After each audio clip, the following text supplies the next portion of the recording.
नमस्कार। अब खबरें राजस्थान की राजधानी जयपुर से। जी हां, जयपुर से बड़ी खबर राजस्थान राज्य कर्मचारी संयुक्त महासंघ की। खबर को पूरी सुनने के लिए आपसे निवेदन की यदि आपने हमारे चैनल को सब्सक्राइब नहीं किया है तो कृपया करके राज्य कर्मचारी संयुक्त महासंघ की पूरी खबर सुनने के लिए आपके अपने चैनल को सब्सक्राइब कर लें। तो क्या है आज की ये बड़ी खबर? अखिल राजस्थान राज्य कर्मचारी संयुक्त महासंघ संपूर्ण प्रदेश में निकालेगा संघर्ष चेतना यात्रा। जी हां, यह चेतना यात्रा 5 नवंबर से 30 नवंबर तक राजस्थान के 41 जिलों में जाएगी। संघर्ष चेतना यात्रा 5 नवंबर को महासंघ के प्रधान कार्यालय मंदिर श्री गोवर्धन नाथ जी चौड़ा रास्ता जयपुर से संघर्ष चेतना यात्रा के 2 रथ रवाना होंगे। पूरी खबर। जयपुर में अखिल राजस्थान राज्य कर्मचारी संयुक्त महासंघ की ओर से सरकार की कर्मचारी विरोधी नीतियों, विभिन्न निगम, बोर्ड, स्वायत्त शासी संस्थाओं एवं यूनिवर्सिटीज में ओपीएस के स्थान पर एनपीएस लागू करने, अधीनस्थ सेवाओं के कर्मचारियों की पदोन्नति विसंगति दूर नहीं करने एवं संविदा कार्मिकों को नियमित नहीं करने के विरोध में व अखिल राजस्थान राज्य कर्मचारी संयुक्त महासंघ के 11 सूत्री मांग पत्र को पूर्ण करवाने के लिए आज आरटीडीसी होटल तीज में प्रेस कॉन्फ्रेंस आयोजित करते हुए संघर्ष चेतना यात्रा निकालने की घोषणा की गई।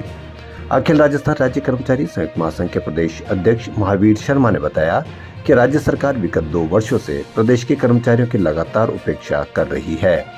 20 वर्षों के निरंतर संघर्ष से प्रदेश में लागू की गई ओपीएस को छीनते हुए पुनः एनपीएस लागू करने के आदेश जारी करने से राजस्थान के कर्मचारियों में भारी आक्रोश व्याप्त हो रहा है। इसके अतिरिक्त बजट घोषणाओं के नाम पर कर्मचारियों से छलावा किया जा रहा है। तो बड़ी खबर, राज्य कर्मचारी संयुक्त महासंघ संपूर्ण प्रदेश में संघर्ष चेतना यात्रा निकालेगा। यह यात्रा 5 नवंबर से 30 नवंबर तक प्रदेश के 41 जिलों में यह निकाली जाएगी। राजस्थान सरकार पिछले 2 सालों से पूरी तरह संवादहीन और संवेदनहीन बनी हुई है। अखिल राजस्थान राज्य कर्मचारी संयुक्त महासंघ के द्वारा 2 वर्षों में 13 बार सरकार को अपना ज्ञापन और नोटिस देकर उनसे अनुनय विनय किया गया। उनको चेतावनी दी गई कि आप एक बार बैठे हमारी मुख्य मुद्दों पर बात करें। लेकिन पिछले 2 साल में ऐसा पहली बार हुआ है कि सरकार में कर्मचारियों से संवाद करने का कोई सिस्टम नहीं है। ना सीएमओ में है, ना सीएस के यहाँ है।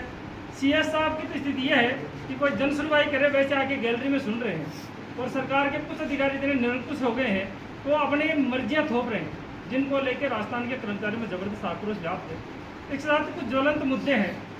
हमने पिछले 20 सालों के संघर्ष से राजस्थान में ओपीएस को वापस प्राप्त किया था, लेकिन 9 अक्टूबर को राजस्थान सरकार के द्वारा हमारी ओपीएस पर बड़ा हमला किया गया है और जो हमारे निगम, बोर्ड, यूनिवर्सिटीज, विश्वविद्यालय हैं उन पर वापस एनपीएस लागू करने का आदेश जारी कर दिया गया है।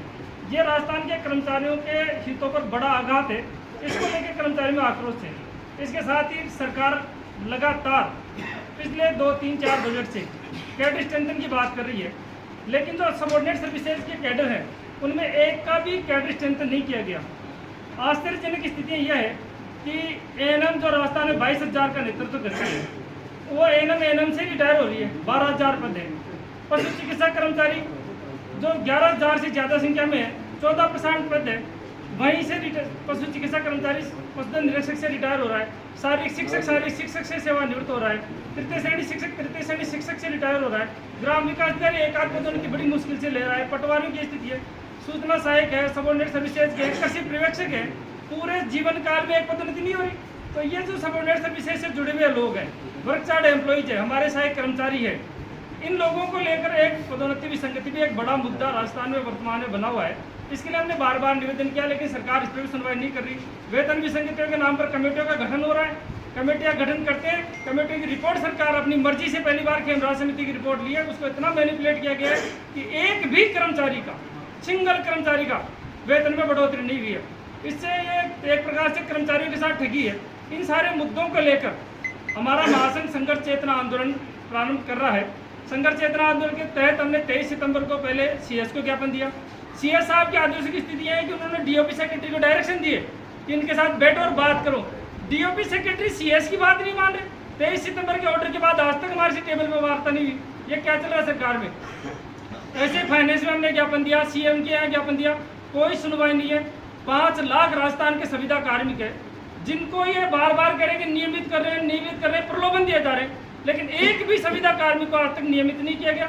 2004, 2005, 2006 20-25 साल की सेवा हो गई इन संविदा कार्मिकों को, और मिनिमम मानदेय 8,000, 9,000, 10,000 में उनका शोषण किया जा रहा है। 2 लाख हमारे महासंघ से जुड़ी हुई आंगनबाड़ी की महिलाएं हैं, उन 2 लाख महिलाओं को मिनिमम वेजेज, एक सम्मानजनक मानदेय भी नहीं है। महावीर जी, आगे क्या रणनीति रहे? मुद्दों को लेकर हम लोगों ने 15 अक्टूबर को प्रत्येक जिला हेडक्वार्टर पर चेतावनी धरना दिया था। इसके बाद भी सरकार पे कान पे जू नहीं रह गई है।